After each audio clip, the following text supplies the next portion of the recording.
옛날에 사이가 좋지 않은 시어머니와 며느리가 한 집에 살고 있었다. 시어머니는 사소한 일이라도 트집을 잡아 매일 며느리를 구박했다.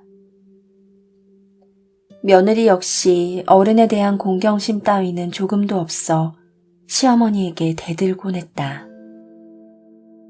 그러던 어느 날 며느리가 독한 마음을 먹게 되었다. 시어머니를 죽일 생각을 했던 것이다. 며느리는 의원을 찾아가 사정을 설명하고 시어머니를 죽일 수 있는 약을 지어달라고 했다. 전후 사정을 들은 의원은 잠시 생각하다가 며느리의 소원대로 약을 지어주었다. 이 약이면 시어머니를 죽일 수 있을 것입니다. 그런데 이 약을 한 번에 먹고 죽게 되면 남의 의심을 사게 될 테니 1년 동안 조금씩 드시게 하십시오. 집으로 돌아온 며느리는 의원이 시킨 대로 조금씩 약을 달여 시어머니에게 올렸다. 오래도록 건강하게 사시라고 지어온 약이니 매일 조금씩 달여 올리겠습니다. 시간이 지날수록 시어머니는 하루도 거르지 않고 약을 달여 바치는 며느리가 차츰 기특하게 여겨졌다. 며느리 또한 매일 약을 달이다 보니 어른에 대한 공경심이 싹트기 시작했다. 그러다가 몇 달이 지나자 시어머니와 며느리는 둘도 없이 가까운 고부지간이 되었다. 드디어 의원이 말한 1년이 가까워지고 있었다. 며느리는 지금까지 자신이 저지른 잘못을 크게 뉘우치며 의원에게 달려갔다.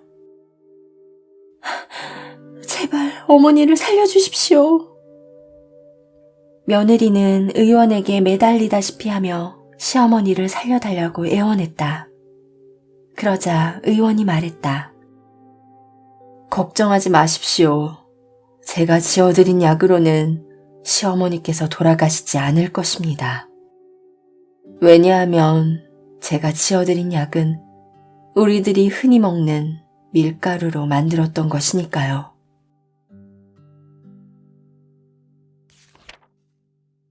천금을 주고도 한때의 환심을 사기 어려울 때가 있고 한 술을 밥으로 평생의 가문을 이룰 수도 있다. 대체로 사랑이 깊으면 도리어 원수가 되고 미워함이 몹시 심하면 오히려 기쁨이 된다. 책은담 전집 115.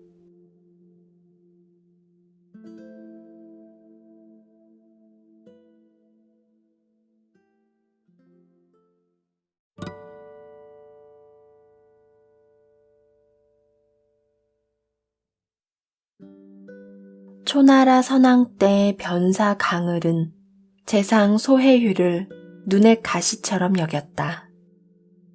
어떻게든 소해휴를 자리에서 끌어내리고 싶었으나 마땅한 구실이 없을 뿐더러 남의 단점을 꼬집으며 비방하는 것은 군자로서 취할 방법이 아니었다. 강을은 국리 끝에 선왕을 찾아가 다른 이야기만 한참 하다가 말미에 결론을 지으면서 말했다. 그래서 예로부터 아랫사람들이 하기에 달렸다는 말이 있습니다. 아래에서 모의를 꾸미면 윗사람이 공경에 빠지지만 아래에서 갑론을박하며 서로 다투면 오히려 윗사람이 편안해진다는 것입니다. 이 말씀을 꼭 잊지 마십시오. 강을은 변사답게 유창한 말솜씨로 선왕에게 미리 선수를 쳐놓은 것이다. 며칠 뒤 강을은 다시 선왕을 찾아갔다. 어떤 신하가 다른 사람의 좋은 점만을 간한다면 그 신하를 어떻게 평가하시겠습니까? 물론 훌륭하게 평가하지. 그럼 반대로 다른 사람의 나쁜 점을 간하는 신하는 어떻게 평가하시겠습니까? 그런 자는 소인배나 다름없으니 가까이 두지 말아야겠지. 강을은 기회를 잡았다고 생각하며 얼른 다음 말을 이었다. 그리 되면 폐하께선 아비를 죽인 아들이나 임금을 죽인 신하가 있다는 사실을 끝내 모르시게 될 것입니다. 폐하께서 다른 이의 나쁜 점을 가하는 신하를 멀리 두셨기 때문입니다. 선왕은 그제야 강을의 말을 알아들었다. 그렇군. 그대의 말이 옳다. 내가 왜 그 생각을 못했단 말인가? 강을의 뜻대로 선왕은 그때부터 나쁜 점을 가하는 신하의 말에도 귀를 기울였다. 그 후 강을은 기회가 생길 때마다 마음 놓고 소해율의 나쁜 점을 선왕에게 간하곤 했다. 그대들은 들으라. 내가 그릇되면 그대들이 나를 도우라. 그대들은 면전에서만 따르고 물러나서는 뒷말이 하는 일이 없도록 하라. 서경 우서 익직.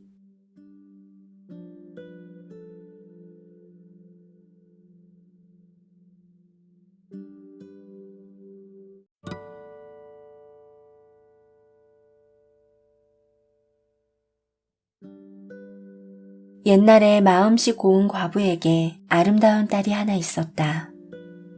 그런데 그 딸은 어머니와는 달리 허영심이 많고 교만했다. 마을 총각들이 그녀에게 수없이 청혼을 했으나 그녀는 번번이 거절했다. 그녀는 더욱 콧대가 높아져 갔다. 어느 날 밤, 딸은 으리으리한 동마차를 탄 왕자가 나타나 자신에게 청혼하는 꿈을 꾸었다. 다음 날 아침 그녀는 신이 나서 어머니에게 꿈 이야기를 들려주었다. 며칠 뒤에는 은마차를 타고 온 왕자가, 다시 며칠 뒤에는 금마차를 타고 온 왕자가 그녀에게 청혼하는 꿈을 꾸었다. 그때마다 그녀는 어머니에게 신바람이 나서 꿈 이야기를 들려주었다. 어머니는 날이 갈수록 딸의 교만함이 더해가자 더 두고 볼 수가 없어서 이렇게 타일렀다.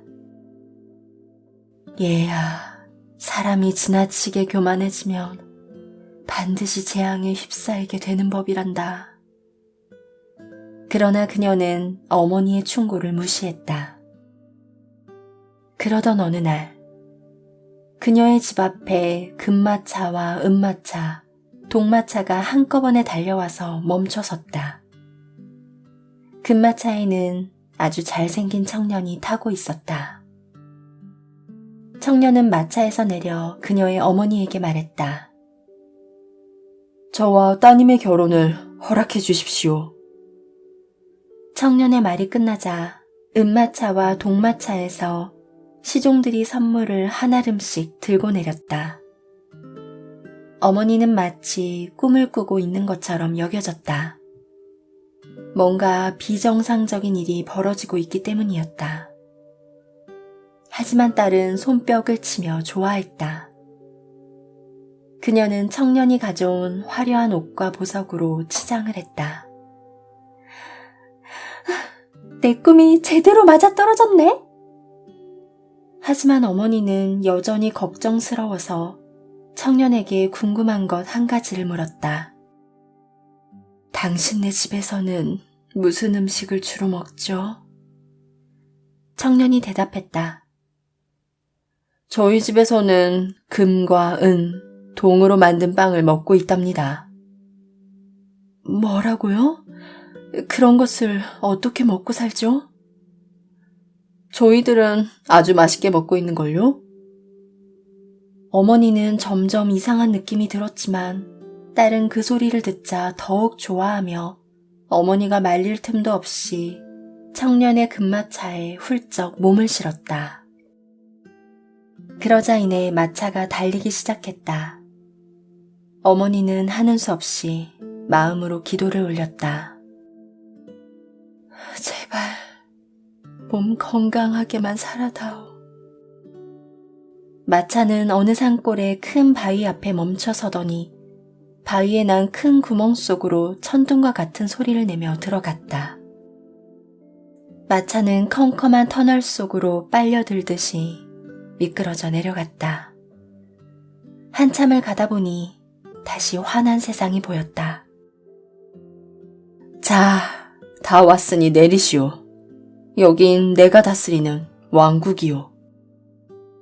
알고 보니 청년은 지하 금속 왕국의 왕이었다. 주변에는 금으로 만들어진 성이 우뚝 솟아 있었다.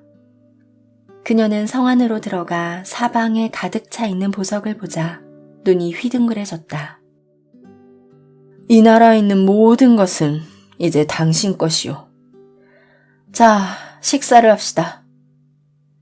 먼 여행 끝이라 유난히 배가 고파 왕은 미리 음식을 준비시켜 놓은 터였다.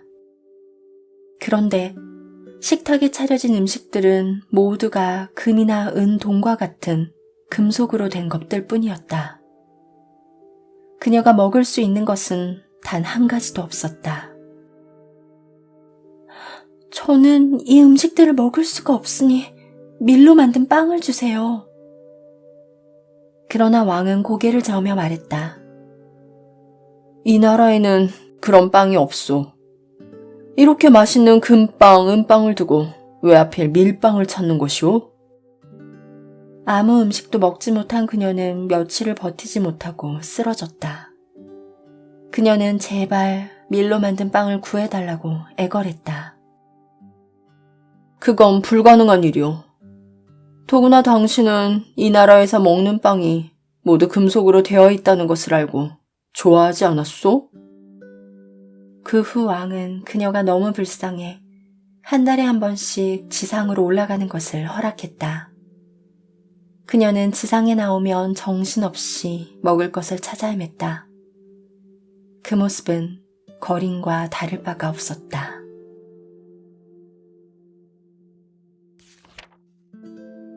시골 사람들은 닭이나 막걸리를 이야기하면 흔연히 기뻐하나 고급 요리를 말하면 알지 못하고 무명 두루마기와 배잠방이를 이야기하면 슬며시 좋아하나 고급 예복을 이야기하면 알지 못한다. 이것은 그 천성이 온전하기 때문이다. 그러므로 그 담백한 욕망이 인생의 제일 가는 경계이다. 책은담 후집 101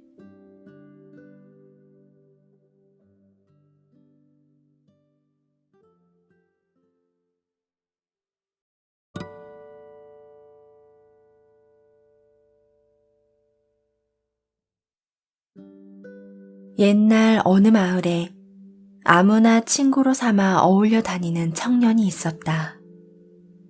하루는 친구를 사귀는데 너무 분별이 없다고 생각한 청년의 아버지가 아들을 불러 말했다. 내 친구 중에 진정한 친구가 몇이나 된다고 생각하느냐? 손으로 꼽을 수도 없을 정도입니다. 아들은 자신 있게 대답했다. 그래? 그렇다면 오늘 나와 함께 다니면서 내가 진정으로 생각하는 친구들이 몇이나 되는지 한번 헤아려보자. 아들은 자신만만하게 앞장서서 집을 나섰다. 첫 번째 친구 집을 찾아가서 말했다. 내가 그만 실수를 해서 빚을 많이 지게 되었는데 오늘 빚쟁이들이 나를 찾아와서 괴롭히고 있다네. 잠시만 나를 좀 자네 집에 숨겨주게. 뭐라고? 자네를 숨겨주면 빚쟁이들이 우리 집에 와서 난리를 칠 텐데 그 난동을 어떻게 감당하라고 그러나? 미안하지만 난 그럴 수 없네. 다음 친구 집으로 가서 똑같은 말을 했으나 역시 보기 좋게 거절당했다. 한나절이 다 가도록 아들은 친구의 집을 찾아다니며 애걸하다시피 부탁을 했지만 아무도 그의 부탁을 들어주지 않았다. 자, 이젠 이 아비의 친구 집으로 가보자. 몹시 상심해 있는 아들의 등을 두드리며 아버지가 말했다. 아버지는 친구 집에 당도하자 이렇게 말했다. 여보게, 내가 그만 실수로 사람을 죽였네. 지금 나를 잡으려고 포졸들이 쫓아오고 있는데 나를 잠시만 자네 집에 숨겨주게. 그러자 아버지의 친구는 깜짝 놀라며 말했다. 자넨 사람을 죽일 사람이 아니야. 필경 피치 못할 사정이 있었을 거야. 어서 들어와서 내게 그 사정을 이야기해주게. 내가 포도대장에게 잘 말해줄 테니. 친구의 손에 이끌려 집 안으로 들어가는 아버지의 모습을 보며 아들은 지금까지 자신이 사귀어온 친구들이 얼마나 잘못되었는지를 깨닫게 되었다.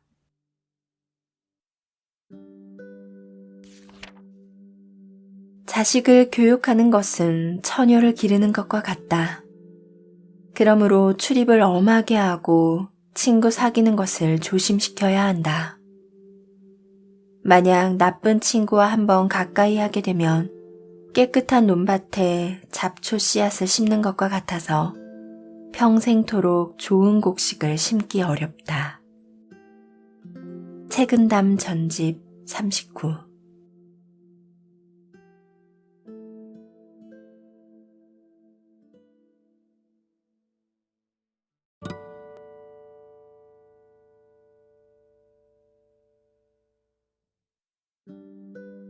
옛날 중국의 북산에 나이가 90인 우공이라는 노인이 살고 있었다. 그 노인의 집 앞에는 사방 700리에 높이가 10,000길이나 되는 태행산과 왕옥산이 가로막고 있어서 이 집 사람들이 어디를 가려면 아주 먼 길을 돌아서 다녀야 했다. 그리하여 우공은 태행산과 왕옥산을 옮기려는 뜻을 세웠다. 얘들아, 우리가 모두 힘을 모아 저 두 산을 옮기는 게 어떻겠느냐.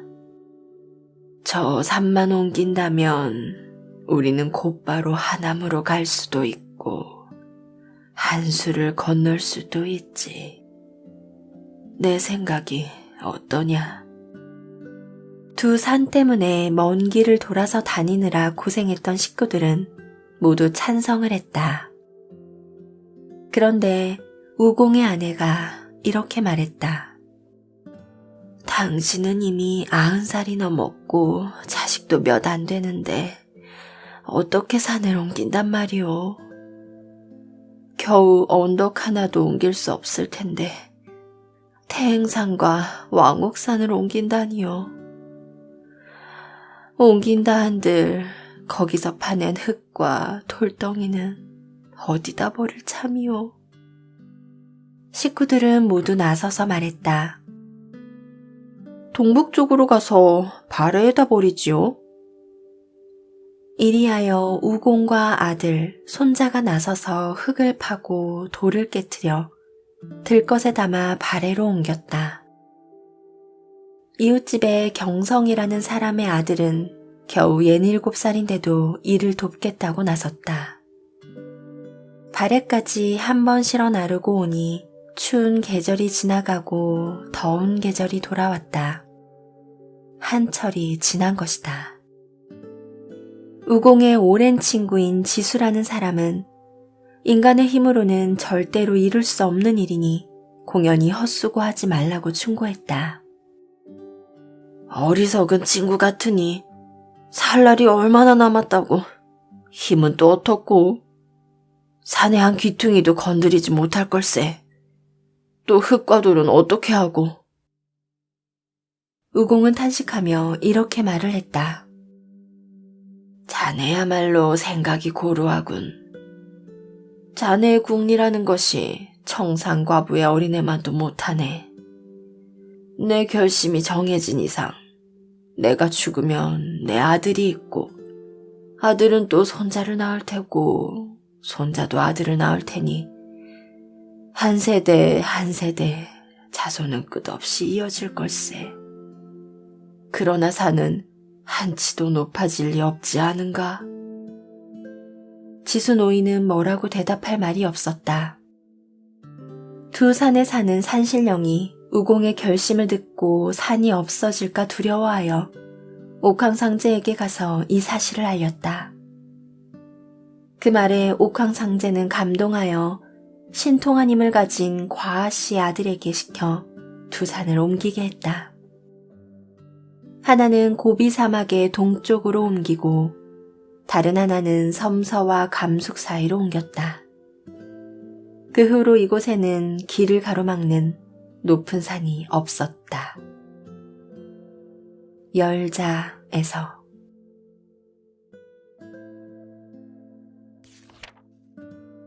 우공이라는 노인은 길을 가로막고 있는 태행산과 왕옥산을 옮기겠다는 굳은 결심을 하고 온 식구들을 동원하여 흙을 파고 돌을 깨트려 그것을 들것에 담아 발에까지 옮긴다. 이 소식을 전해 들은 옥황상제는 크게 감동하여 신통력으로 두 산을 옮겨준다. 무슨 일이든지 우공처럼 백절불굴의 정신으로 온갖 난관을 무릅쓰고 동요 없이 일을 계속 추진하다 보면 주변 사람은 물론 하늘도 감동하게 된다는 이야기이다. 우공처럼 남들 눈에는 우직해 보이더라도 이를 성급하게 성취하려고 덤비지 말고 우직하게 계속 노력해서 결실을 맺어야 한다.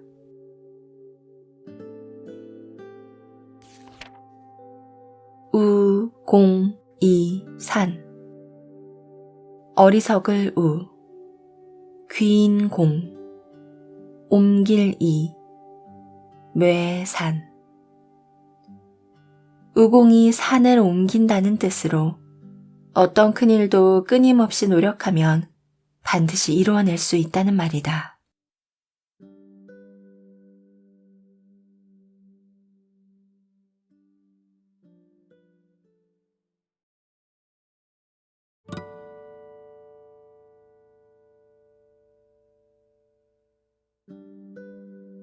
위기를 극복하는 꾀. 공자는 여행 도중 진나라 사람들에게 붙들려 봉변을 당하게 되었다. 무척이나 험상궂은 그들은 공자에게 굿을 한 개를 건넸다. 그리고 그 구멍에 실을 꿰지 못하면 국경을 넘지 못하게 하겠다고 위협했다. 하지만 그 구슬은 9가지의 구불구불한 구멍이 뚫려 있어 실을 꿰는 것이 불가능했다. 공자는 어떻게 하면 이 난처한 상황을 헤쳐나갈 수 있을까 고민에 고민을 거듭하며 어느 뽕나무 밭둑을 거닐었다. 그런데 그때 한 젊은 여인이 나타나 슬쩍 정보를 흘리듯 속삭였다. 꿀을 생각해보세요. 꿀을. 순간 공자의 머릿속에 어떤 생각이 번개처럼 스쳐갔다. 잠시 후 공자는 개미의 허리에 실을 매어 구슬 속으로 기어 들어가게 하고 그 반대쪽에 꿀을 발랐다. 그러자 꿀냄새에 이끌린 개미가 너무도 쉽게 구슬에 실을 꿰어주었다. 그 덕분에 공자는 무사히 국경을 넘을 수 있었다. 상상력은 현실과의 전쟁에서 쓸 수 있는 무기다. 쥐일드 고티.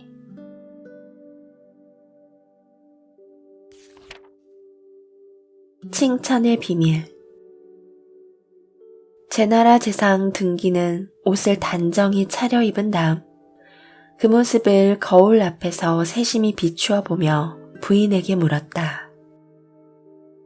나와 서공 중에 누가 더 잘생겼소?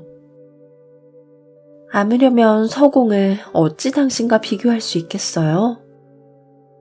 등기는 첩에게 똑같은 질문을 하였으나 역시 아내와 같은 대답이었다. 이튿날 한 손님이 찾아왔다.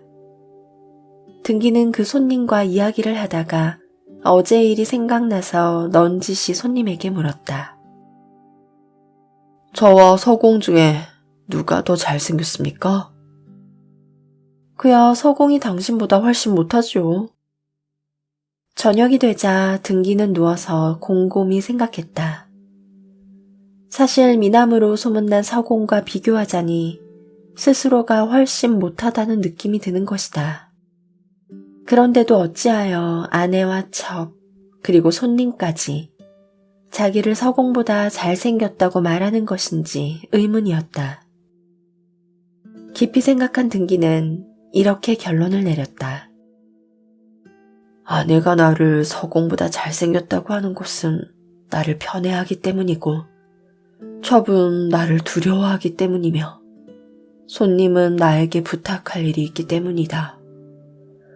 이로 짐작해보건대 주위 사람들이 나를 칭찬하는 것은 나를 미혹시키기 위한 것이다.